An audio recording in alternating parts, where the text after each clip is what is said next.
तो उसमें माथा फोड़ने से भी अच्छा है उसको छोड़ ही दीजिए। कितना पढ़िएगा, कैसा कैसा क्वेश्चन पूछ देता है, मत पढ़िए उतना। बेसिक, शॉर्टकट कीज और फुल फॉर्म, ये हो गया कंप्यूटर में, इतना कर लीजिए बस 6 महीना तक, उससे ज़्यादा नहीं करना, क्योंकि आप उतना याद ही नहीं रख पाइएगा करंट में।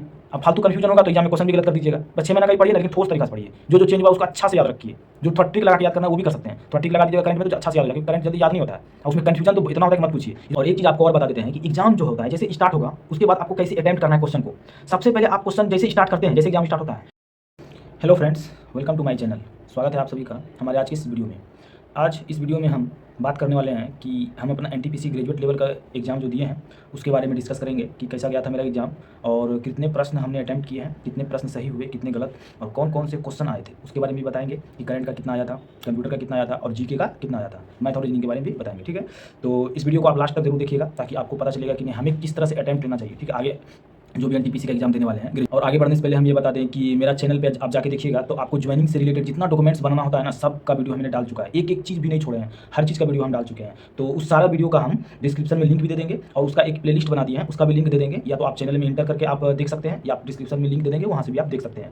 तो चलिए बिना देरी करते हुए आगे बढ़ते हैं कि मेरा एनटीपीसी का एग्जाम कैसा गया था। ठीक है, तो सबसे पहले देखिए कि मैंने जो अटैम्प्ट किया था 78 क्वेश्चन अटैम्प्ट किए थे। ठीक है, तो 78 में मेरा 4 से 5 हो सकता है गलत है, क्योंकि निगेटिव हम बहुत कम लेते हैं। क्योंकि मैं पिछला टेक्नीशियन का मैंने एग्जाम दिया था, उसमें भी मेरा निगेटिव बहुत 3 से 4 क्वेश्चन ही गलत थे। मेरा एक्चुअली टेक्नीशियन में रिजल्ट भी हुआ है, मेरा 92 नंबर है, 90 रो मार्क्स था, 92 नॉर्मलाइज मार्क्स था। तो टेक्नीशियन में तो सारा कुछ हो चुका है, डीबी मेडिकल भी हो चुका है, ज्वाइनिंग नहीं हुआ है। ठीक, तो चलिए अब बताते हैं कि करंट में कैसा कैसा क्वेश्चन पूछा गया था। तो करंट में हम तो बिल्कुल भी पढ़ के नहीं गए थे, थोड़ा सा भी पढ़ के नहीं गए थे, क्योंकि ऑलरेडी अभी हम जॉब करते हैं रेलवे में, ये ग्रुप डी में जॉब करते हैं, तो हमको उतना टाइम तो नहीं मिलता है। थोड़ा बहुत जो टाइम मिलता था हम जीके वगैरह पढ़ते थे, फिजिक्स, केमिस्ट्री, साइंस हो गया, या हिस्ट्री, ज्योग्राफी, पॉलिटी, ये सब पढ़ते थे और थोड़ा सेट मारते थे, मैथ का रिवीजन करते थे। क्योंकि करंट तो कितना भी पढ़ लेते तो करंट से क्वेश्चन बनेगा कि नहीं बनेगा कोई ठिकाना नहीं है, मतलब कोई कंफर्म नहीं कर सकते कि करंट का क्वेश्चन अब बना ही सकते हैं। तो करंट हम एक रत्ती भी पढ़ के नहीं गए थे। अगर थोड़ा बहुत भी पढ़ के चल जाते ना तो 3-4 क्वेश्चन करंट में जरूरी बनता, क्योंकि देखिए एक इसरो का चेयरमैन पूछा था, ये तो थोड़ा भी ध्यान देते तो ये बना ही देते हैं क्वेश्चन, क्योंकि ये तो हाईलाइटेड क्वेश्चन, ये सब कोई बनाया होगा, ये सब क्वेश्चन बेसिक है, सब कोई बनाया होगा, पर ये हम नहीं बना पाए तो इसमें हम पीछे हो जाएंगे। तो यही सब क्वेश्चन, एक एक क्वेश्चन जो है ना आदमी को रिजल्ट से गिराता है। तो ये हमसे नहीं बना। दिल्ली का सीएम पूछा था, वो भी नहीं बना हमसे, और वर्तमान में सीएजी, कैग, ये भी नहीं बना पाए हम। बताइए, ये 3 क्वेश्चन तो हमसे कंफर्म ही बन जाता अगर थोड़ा बहुत भी करंट हम पढ़ते तो। और पीएम का दौरा पूछा था, ये सब तो भाई कोई नहीं बना पाया होगा, शायद कोई डीपली पढ़ता होगा, बनाया होगा। तो देखिए करंट में आपको क्या पढ़ना है, सबसे मेन बात ये है। तो हम इतना सारा एग्जाम दिए हैं, हम बस एक चीज़ नोटिस किए हैं कि आप करंट में बस 6 महीना का करंट पढ़िए, मतलब 6 महीना पुराना का, जब एग्जाम है उससे 6 महीना पुराना का, जिस टाइम एग्जाम है उससे 10 दिन, 15 दिन, 20 दिन पहले का करंट मत पढ़िएगा, क्योंकि वो क्वेश्चन सेट हो गया रहता है। 15-20 दिन पहले तो क्वेश्चन सेट हो गया रहता है, फिर भी आपको देखने का बाद एक बार देख सकते हैं, लेकिन 6 महीना पुराना से करंट नहीं पढ़ना है। क्योंकि आप करंट मान लिया 2 साल पढ़ लिए, आप दिमाग में लोड ही नहीं रख पाए, क्या फायदा। आप 6 महीना का ही करंट पढ़िए, लेकिन सबसे मेन बात ये है कि आप वही सब चीज़ को पढ़िए करंट में जो कि फिलहाल चेंज हुआ है। अभी जैसे कि हमको नियुक्ति में जो करंट में बदला गया है 6 महीना के अंदर में, जो चेंज हुआ है, इसरो का चेयरमैन चेंज हुआ था, कैग चेंज हुआ था, ये सबको आपको याद रख लेना है। जो सब चेंज हुआ है, मान लिया नियुक्ति में कितना चेंज हुआ होगा, 15, 20, 30, 40 चेंज हुआ होगा, बस उतना ही याद रखना है, फालतू आपको याद नहीं रखना है। जो चेंज हुआ बस उसी को याद रखिए, उसी से एग्जाम में क्वेश्चन आता है एकदम कन्फर्म। अभी मान लिया जाए जो चेंज हुआ था हम याद किए हुए रहते तो हमसे 3 क्वेश्चन बनता, समझिए कितना बेनिफिट होता हमको सिर्फ नियुक्ति से। हर चीज़ में आप सम्मेलन में ले लीजिए, उसमें भी जो नया नया सम्मेलन हुआ है उसको याद रख लीजिए। अब जो इंडेक्स होता है सूचकांक, उसमें भी जो नया नया में, मतलब करंट में 6 महीना के अंदर में जो चेंजिंग हुआ है वो भी इंपॉर्टेंट देखना है आपको। जैसे कि प्रेस फ्रीडम होता है, हेनले पासपोर्ट इंडेक्स होता है जो इंपॉर्टेंट है, आर्थिक स्वतंत्रता में होता है, भुखमरी में है, तो जो इंपॉर्टेंट है बस उसको याद रखना, कौन सा चेंज हुआ है, सिर्फ चेंज हुआ वाला याद रखिएगा। और सम्मेलन में बता दिए कौन सा नया सम्मेलन हुआ है। तो इसी तरह से कोई भी, मतलब कि जो भी आपको थोड़ा लगे, जैसे युद्ध अभ्यास में हो गया, चेंज हुआ है, जो नया हुआ है युद्ध अभ्यास, उसको समझौता में जो नया हुआ है उसको किन करना है 6 महीना के अंदर में, बस 6 महीना तक, उससे ज़्यादा नहीं करना है, क्योंकि आप उतना याद ही नहीं रख पाइएगा करंट में। अब फालतू कंफ्यूजन होगा तो एग्जाम में क्वेश्चन भी गलत कर दीजिएगा। बस 6 महीना का ही पढ़िए ना, लेकिन ठोस तरीका से पढ़िए, जो चेंज हुआ उसको अच्छा से याद रखिए।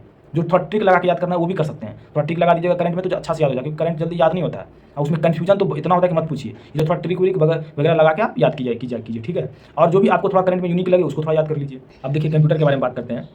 कंप्यूटर में 7 से 8 सवाल पूछ दिया था, बताइए इतना कौन पूछता है। 7 से 8 सवाल पूछ दिया था, उसमें से हमसे 2-3 बना। एक तो सीधा प्रीवियस ईयर क्वेश्चन से हम बनाए थे, तो प्रीवियस ईयर क्वेश्चन से हुबहू बन गया। ठीक है, अल्ट प्लस टैब शॉर्टकट की था। अल्ट प्लस टैब का शॉर्टकट की क्या होता है, तो ये होता है जो आप जो विंडो रन कर रहा है ना उसको स्विच करने के लिए, मतलब एक विंडो से दूसरी विंडो में जाने के लिए, स्विच करने के लिए अल्ट प्लस टैब का यूज किया जाता है। ठीक है, तो और रैम का भी कुछ यूज पूछा था, एक क्वेश्चन वो बना दिए थे, और 1-2 क्वेश्चन पूछा था, बन गया था। बाकी बात मेजर, मतलब मैक्सिमम क्वेश्चन तो नहीं बना, समझिए 8 में से 3 से 4 बना, बाकी बात 4 तो नहीं बना।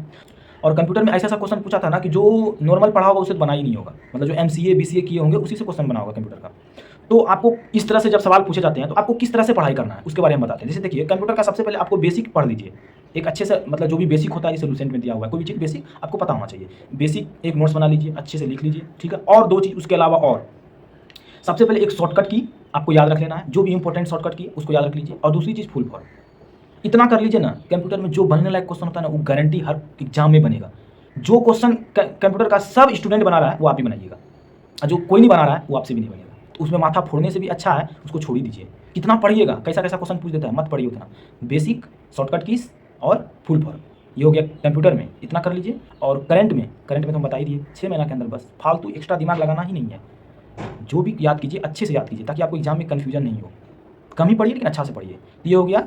सोचिए कि करंट और कंप्यूटर में मिला के लगभग 20 क्वेश्चन पूछ दिया था, 15 से 20 क्वेश्चन। उसके अलावा जीके, हिस्ट्री, ज्योग्राफी, पॉलिटी, ये सब मिला के 4 से 3 मतलब 2 3 4 ऐसे करके पूछा था। तो कितना 15-20 से क्वेश्चन इधर पूछा होगा हो गया 40 क्वेश्चन। और स्टैटिक वगैरह कुछ नहीं होता है। स्टैटिक कहाँ से बनता है, हिस्ट्री से सिंगल लाइन क्वेश्चन उठा दिया, स्टैटिक हो गया। और हिस्ट्री, ज्योग्राफी, पॉलिटी ये सब पढ़िए, इससे मतलब 2 3 4 क्वेश्चन ऐसे करके आए थे। और स्टैटिक का जहाँ तक रहा बात, स्टैटिक्स तो मेरे एग्जाम में तो एक भी क्वेश्चन नहीं आए थे। पर स्टैटिक्स आप एक काम कीजिए, हर मतलब स्टैटिक्स जो होता है नॉर्मली उसका नोट्स बना कर रख लीजिए। उसको कब पढ़ना है तो बस एग्जाम के समय पढ़ना है, क्योंकि स्टैटिक्स आदमी पढ़ता है तो उतना ज़्यादा दिन याद नहीं रहता, भूल जाता है। तो स्टैटिक्स को आपको एग्जाम के समय में पढ़ के जाना है, ठीक है। और एक चीज़ आपको और बता देते हैं कि एग्जाम जो होता है जैसे स्टार्ट होगा, उसके बाद आपको कैसे अटेम्प्ट करना है क्वेश्चन को। सबसे पहले आप क्वेश्चन जैसे स्टार्ट करते हैं, जैसे एग्जाम स्टार्ट होता है तो सिर्फ क्वेश्चन इतना स्पीड में पढ़ते जाइए, आगे बढ़ते जाइए। देखिए कि बनेगा तो बनाइए खट से, नहीं बनेगा तो 1 मिनट भी टाइम अगर क्वेश्चन में लग रहा है तो उसमें तुरंत आगे बढ़िए। और जो क्वेश्चन लगता है कि नहीं ये बन जाएगा हमसे बाद में, लेकिन अभी समय लग रहा है, तो उसको मार्क करके रख लीजिए, एकदम मार्क करके रख लेना है। और जो क्वेश्चन बन गया है, कंफ्यूजन है कि नहीं ये क्वेश्चन हो सकता है गलत हो, उसको एक बार चेक करना है, उसको मार्क फॉर रिव्यू उसको भी करके रख लीजिए। और जो क्वेश्चन को आप बना के मार्क किए हैं तो वो आपका क्वेश्चन मतलब कि काउंट होगा, ठीक है। और बाद में क्या होता है, जैसे कि आप पूरा अटेम्प्ट कर लिए तो सब कोई लाल है, आप एक एक लाल को चेक कीजिएगा। तो उससे अच्छा है कि जो आप मार्क करके रिव्यू करके रखें सबसे पहले उसको चेक कीजिएगा ना, क्योंकि वो क्वेश्चन आपसे बनने वाला था। तो उसको फटाफट चेक करके सबको बना दीजिए। फिर जो सब लाल बचा हुआ है फिर उसको चेक करके उसको जिसमें जो बन रहा है उसको बनाइए। उसमें भी आपको जो लगता है कि नहीं ये बन जाएगा, फिर उसको बाद में फिर देखेंगे तो उसको भी मार्क करके रख लीजिए। और जो मार्क करके सही टिक करके रखे हैं ये सबसे लास्ट में बनाइएगा। अरे ये बन तो गया ही है, अब बाद में हम चेक करेंगे, हम तो लगभग सही बनाए थे, लेकिन एक बार आपको समय मिले तो एक बार उसको भी चेक कर लीजिए। तो इस तरह से आप एग्जाम दीजिएगा। जो आपसे बाद में बनने लायक होगा उसको मार्क फॉर रिव्यू कर लीजिएगा, और जो आपसे बन गया कंफ्यूजन उसको भी मार्क फॉर रिव्यू कर लीजिएगा। बस दोनों में फर्क ये रहेगा कि जो आप बना के मार्क फॉर रिव्यू किया उसमें सही का टिक लग जाएगा, और जो नहीं बना के मार्क फॉर रिव्यू किया उसमें कोई टिक नहीं लगेगा। तो दोनों में आपको अंतर बुझा जाएगा कि हम इसको बना दिए हैं, इसको नहीं बनाया, लेकिन ये हमसे बन जाएगा। तो जो बना दिए हैं उसको जल्दी जल्दी चेक कर सकते हैं, लेकिन उसको लास्ट में ही चेक करने में फायदा है, क्योंकि आप बनाए होंगे तो लगभग 80 to 90% आप सही बनाए होंगे, फिर भी आपको 10 से 20% कन्फ्यूजन है, इसको रहने दीजिए, क्योंकि आपके पास समय कम है। तो जो नहीं बना है लेकिन बन जाएगा सबसे पहले उसको बनाइए, ठीक है। और उसके बाद जो लाल है उसको एक बार चेक कर लीजिए, देखिए बनने लायक ठीक है तो छोड़िए आगे बढ़िए, क्योंकि आपके पास उतना सोचने का समय नहीं रहेगा वहाँ पे ना, इतना कम समय रहता है कि तो ठीक है। आपको कैसा लगा मेरा वीडियो, अगर अच्छा लगा तो प्लीज़ लाइक कर दीजिए। और इसी तरह का आगे वीडियो और भी हम लाते रहेंगे, तो प्लीज़ मेरा चैनल को सब्सक्राइब कर लीजिएगा। और मेरा चैनल पे जाके देख लीजिए, आपको ज्वाइनिंग से रिलेटेड हर डॉक्यूमेंट्स का वीडियो मिल जाएगा, कौन से डॉक्यूमेंट्स कैसे बनाए हैं, मतलब जितना प्रोसेस होता है ना ज्वाइनिंग से रिलेटेड, म्यूचुअल आपको कैसे लगवाना है, एनपीएस कैसे लिखना है, मतलब जितना भी चीज़ होता है, क्वार्टर कैसे लेना है, हर चीज़ के बारे में आपको बता दिया है। तो आप चैनल पे जाके देख सकते हैं, डिस्क्रिप्शन में वीडियो का लिंक भी दे देंगे और प्लेलिस्ट का भी लिंक दे देंगे, चैनल पे भी घुस जाइए, जो वीडियो देखना है देख सकते हैं। तो ठीक है, अच्छा लगा तो प्लीज़ वीडियो को लाइक कर दीजिएगा, प्लीज़ एक लाइक तो आप जरूर ही कर दीजिएगा, क्योंकि उससे हमें मोटिवेट मिलेगा ताकि आगे और भी अच्छे अच्छे वीडियो आपके लिए ला पाएँ। तो चलिए ठीक है, मिलते हैं नेक्स्ट वीडियो में, तब तक के लिए जय हिंद।